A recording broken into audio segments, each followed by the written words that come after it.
ఒక app release చేయబోతున్నాం. రాష్ట్రంలో ఎక్కడైనా కానీ ఎవరికైనా కానీ ఏ అధికారితో అయినా కానీ హెరాస్మెంట్కి ఎవడైనా లోన్ అయితే ఆ యాప్ లేకపోయి యాప్ అడిగే క్వశ్చన్, నీకు ఏ రకంగా అన్యాయం జరిగింది అని. ఫలాని అధికారి నన్ను ఫలాని రకంగా ఫలాని వాడి ఇన్ఫ్లుయెన్స్లో నన్ను అన్యాయంగా నా మీద కేసు పెట్టి నన్ను చిత్రహింస పెట్టినాడు అని చెప్పి ఎవడైనా కూడా యాప్ ద్వారా ఆ అధికారి పేరు దగ్గర నుంచి ఆయనకు జరిగిన ఏ పరిస్థితుల్లో ఆయన ఏ రకంగా ఇబ్బంది పడ్డాడు అనేది ఆయన చెప్పచ్చు. ఆయన దగ్గర ఏదైనా ఆధారాలు ఉంటే ఆ ఆధారాలు కూడా ఆయన అప్లోడ్ చేసే ఫెసిలిటీ కూడా కల్పిస్తూ ఉండాలి.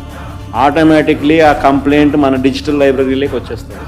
రేపొద్దున మనం ముఖ్యమంత్రి అయిన తర్వాత ఆ డిజిటల్ లైబ్రరీ మనం ఓపెన్ చేస్తాం. అది ఓపెన్ చేసి ఎవడెవడైతే మన కార్యకర్తలను అన్యాయం చేసి వాళ్ళందరినీ కూడా చట్టం ముందర ఏ రకంగా నిలబెట్టాలనో ఆ రకంగా నిలబెట్టించి అందరినీ కూడా సినిమా చూపించే కార్యక్రమం.